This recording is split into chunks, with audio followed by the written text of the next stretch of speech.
किस्मत अच्छी थी कि मैंने ई वीज़ा अपने पास रखा हुआ था, PDF फाइल भी डिलीट नहीं किया था। और तो वो $200 में उनके लिए इनफ नहीं था। वो कह रहे थे कि नहीं $200 कम है। और यहाँ पे देख लो गाइस, ये 10 लोड बहकर 23 लाख डॉग है। बाइक से निकल चुका हूँ मैं।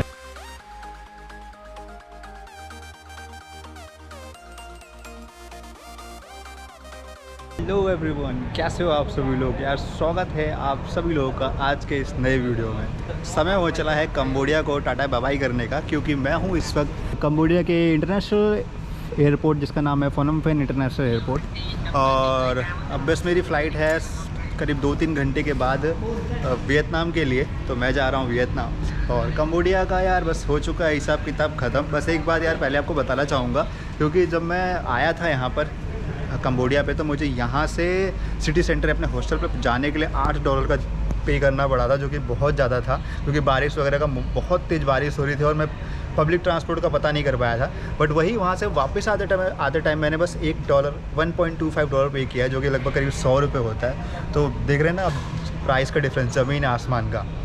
तो यहाँ पे यार पब्लिक ट्रांसपोर्ट वगैरह चलती है। अगर आप कंबोडिया आते हैं और मौसम साफ़ होता है तो आपको पब्लिक बस मिल जाएगी गेट के पास से, या फिर सिटी सेंटर से भी आपको पब्लिक बस मिल जाएगी यहाँ पे आने के लिए, जो कि बहुत ही सस्ता है। वियतनाम पे यार फ़िलहाल वियतनाम में पहले क्या था कि पहले RT-PCR या एंटीजन टेस्ट वगैरह मांगा था उन्होंने।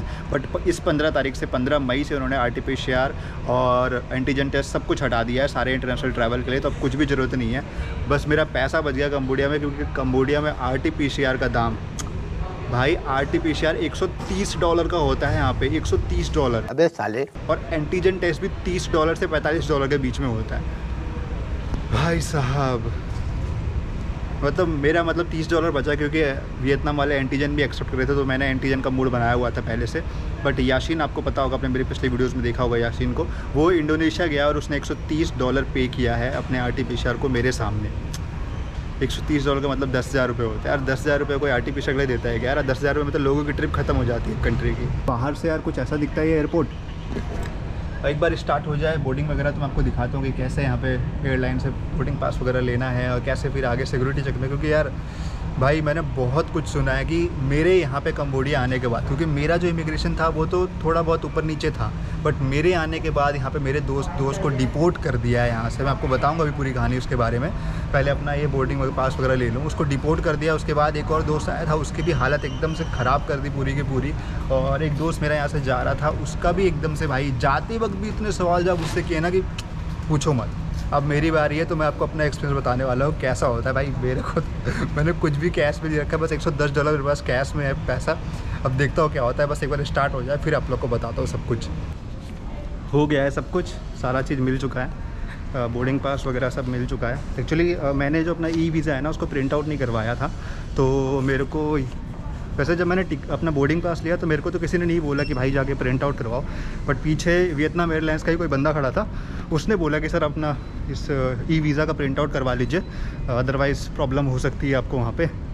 तो मैंने कहा ठीक है भाई करवा लेते हैं अगर यही बात है तो यार दोस्तों बैठ चुका हूँ आराम से एकदम फ्री होकर के। अब बताता हूँ आप लोग को सारी बातें क्या क्या, क्यों मैं ऐसा बोल रहा था, कि क्या वजह है जो मैंने ऐसा बोला कि भाई यहाँ का जो इमिग्रेशन का हिसाब किताब है थोड़ा सा उल्टा पुल्टा से चल रहा है वो सब चीज़ें।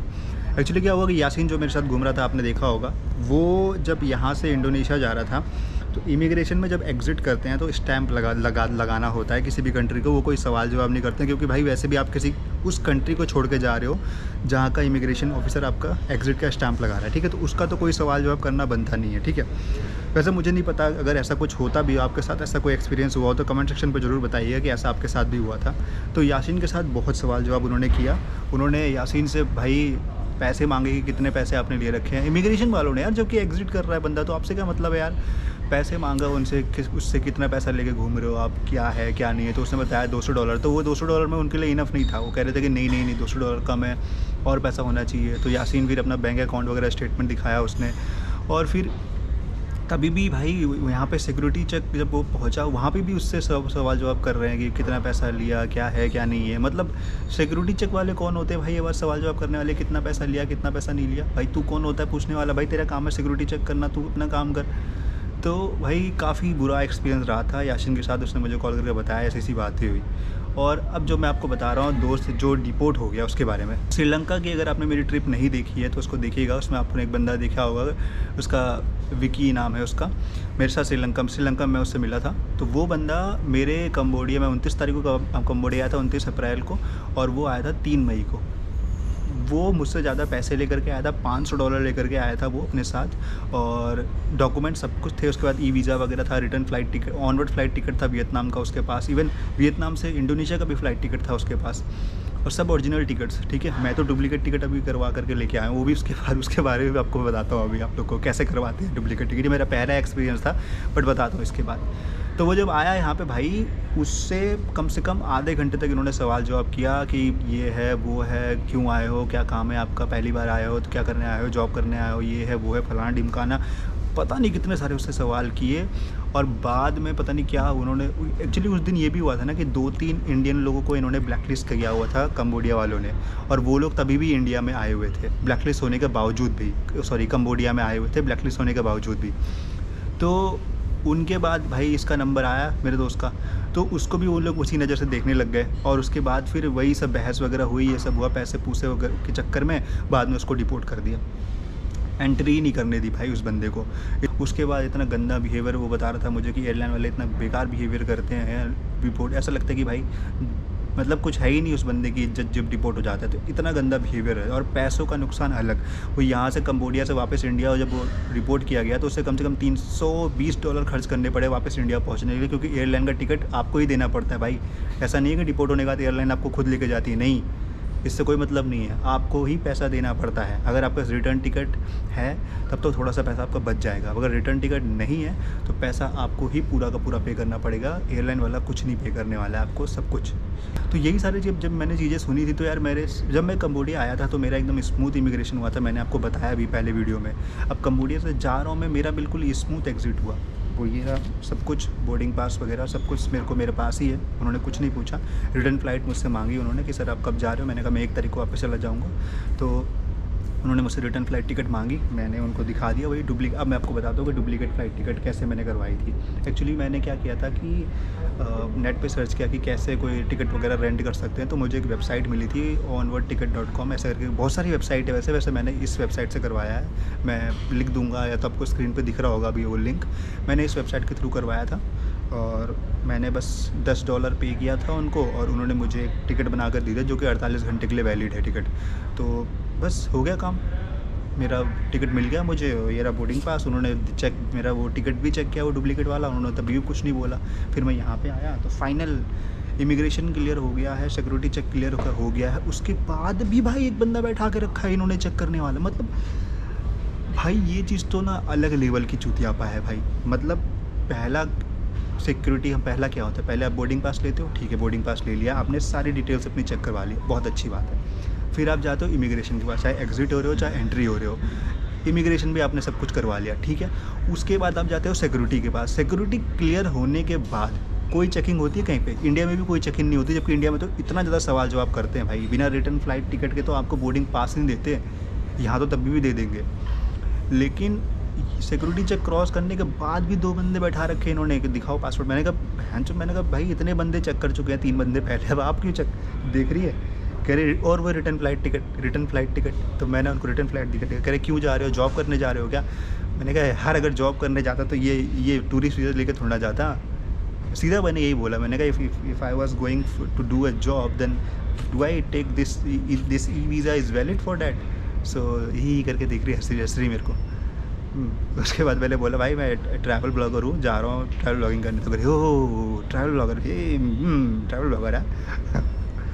तब जा कर के उन्होंने मुझे जाने दिया। जा रहे हैं बोर्डिंग करने के लिए।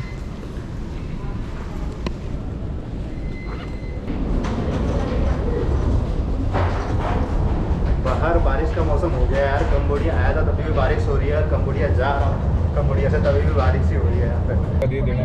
भाई यहाँ पे यार एक चीज़ बड़ा सही हो गया, यहाँ पे हम 3 सीट है और तीनों के तीनों इंडियंस ही बैठे हुए हैं यहाँ पर। ये भाई जो है सुभाष जी राजस्थान से हैं। भाई आपका नाम क्या था?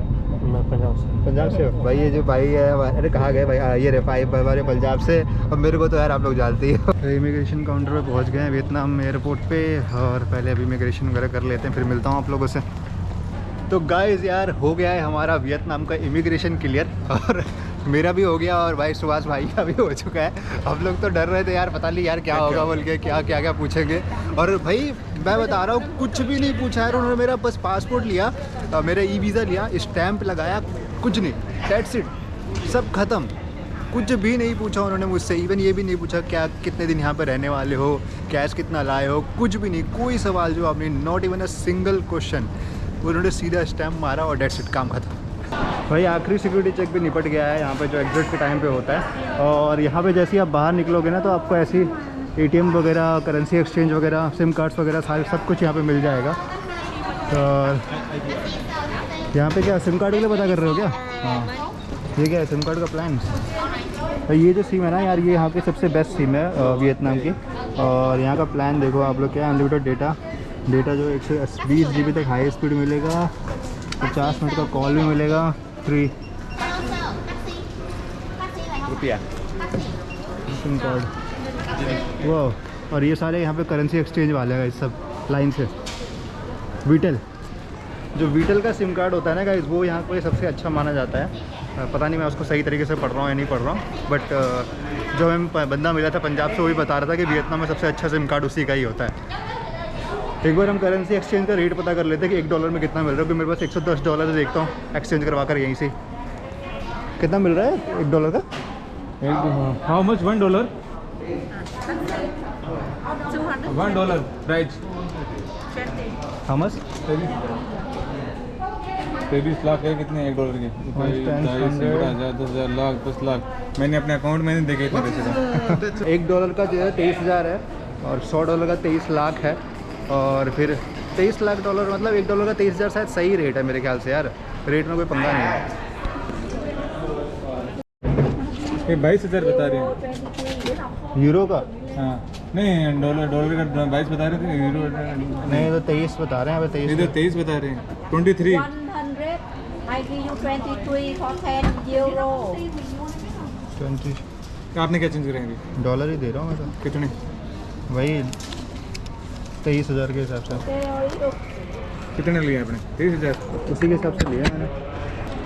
भाई ये करवा लिए एक्सचेंज मैंने $100, और $100 का मुझे मिला है यहाँ पे 23 लाख डोंग।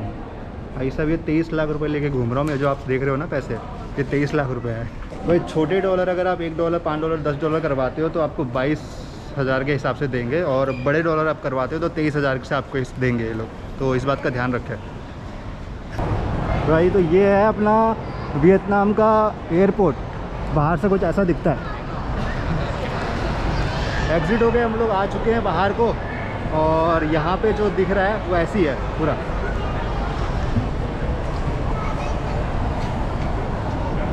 दोस्तों अभी हम आ चुके हैं एयरपोर्ट से बाहर।